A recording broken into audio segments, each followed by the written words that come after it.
So a chemical reaction has chemical equations. So a chemical equation means it indicates substances reacting and the substances produced in a chemical reaction.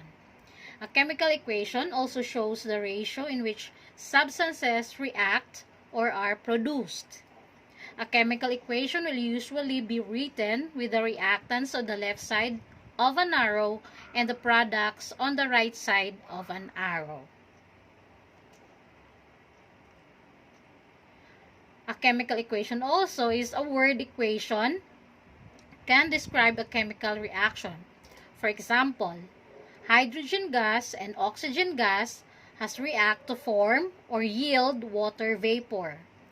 This word equation can be written as a chemical equation by writing chemical formulas rather than words. Example of which is shown on the screen. So can you see the letter G, small letter G in there in a close and open parenthesis? Also with numbers. These numbers here are called coefficients. So number 2 here are called coefficient that can be written before each chemical formula. Now a chemical formula, it can either be element or a compound.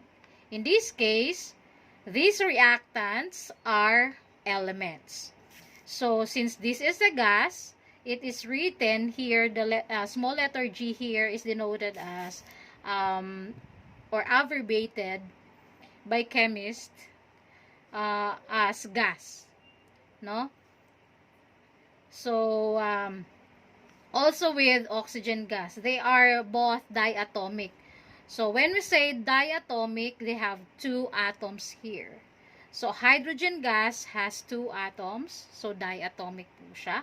And then yung coefficient nga po dito is the number 2 here, written before the chemical formula hydrogen gas. And it reacts with oxygen gas. Again, as I have told you a while ago, that oxygen is a diatomic, so it is written as O2. So still it is a gas, and then it yields, this arrow here signifies product. After the reaction, it gives us water vapor. So again, the number 2 here is a coefficient. So water vapor, this is the chemical formula of water vapor, and still it is a gas. So it is also written as the word G here is also the abbreviation of the word gas. Now, a chemical equations also has the reactants, no, that are again hydrogen gas and oxygen gas. Now the product of that chemical equation, so again this can you see the wordings or the chemicals that are reacting and the chemicals that are produced? So these are the what we called chemical equation. So all in all, ito pong lahat na ito, these are called chemical equations. So again, so the reactants here are hydrogen and oxygen. So they are both diatomic. So may mga numbers po dyan na subscript po, no? So subscript po niya ay 2 for the diatomic, hydrogen, and also with oxygen. So they are reacting to produce water vapor. So these are all called what we call chemical equations. So if we are going to read this equation, so this would be 2 molecules of hydrogen gas react with 1 molecule of oxygen gas to yield 2 molecules of water. So ito po yung 2 molecules of hydrogen gas plus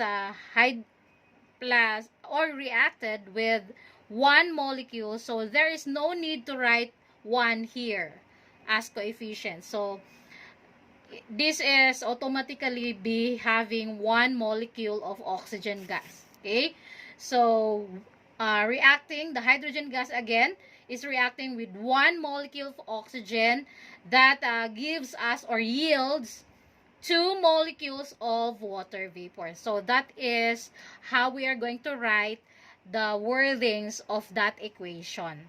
Okay, moving on.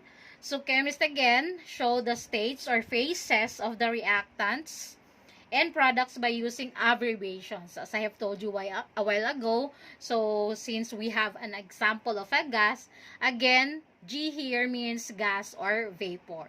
Okay, so those are the abbreviations of the states of matter. Okay, so they are written after the chemical formula.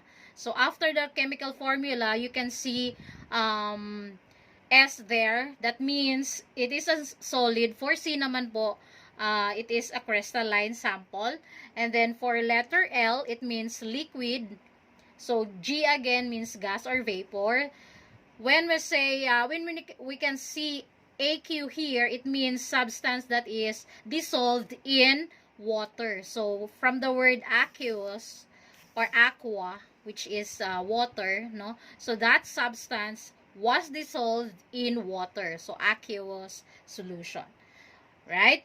So again, in this sample, we don't have any letters that are written, no? Any letters aside from G. It is because, again, this equation has the state of a gas. Okay? Now, a chemical equation can also show heat changes that occur in endothermic reactions. So, when we say endothermic reactions, those are reactions that absorbs energy in the equation. And then, when we say exothermic reaction, it releases naman po energy. So, consequently, we considered heat or energy to be the product of an exothermic reaction. So, like, for example, on the equation that we had, no?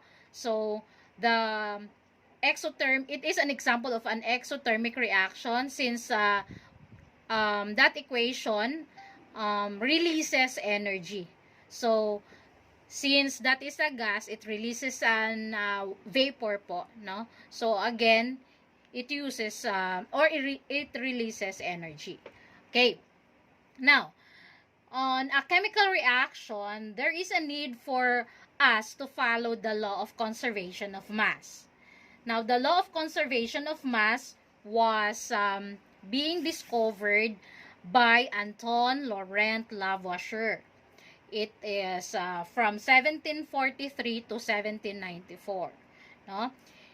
The law states that in any chemical reaction, matter cannot be created nor destroyed. This means that the mass will not change during a chemical reaction. So again, if you are going to follow this conservation of mass or the law of conservation of mass, so you cannot create, so this law states that you cannot create or destroy the atomic molecules that it has. Now, it should be conserved. Again, so the atoms of that elements or that compounds that are reacting should be conserved after the chemical reaction. So, the product would have the same number of atoms as to compare po dun sa mga reactants. Okay? So, number of atoms of the reactants is always equal to the number of moles on the product. Okay? So, yun po yung kanyang law. Okay? Again, so, this means that the number of atoms of the reactant must always be equal to the number of atoms on the product. Okay. Now, when balancing chemical equation, we do not change the subscript. So, if you can see there, On our last sample, you can see 2 atoms of hydrogen. You can see the numbers that are written after the elements. So those are the numbers that what we are called subscripts. Now, those numbers that are written before the chemical reaction are called coefficients. Alright? Again, yung number po after a chemical reaction is what we call subscripts. And then the numbers that are written before a chemical reaction is what we call coefficients. Alright? Now, here are the rules to follow in balancing equation. Okay? So, in balancing equation, if not already done, write out the formulas of each reactant and the product. So, use coefficients to balance metal first, ions, and then non-metals, followed by hydrogen, carbon, and finally oxygen. And the next, leave single elements and diatomic molecules to balance last. If possible, reduce the coefficients to the lowest whole number ratio. Then, multiply the fractions if present by the denominator to make all coefficients whole numbers. Okay?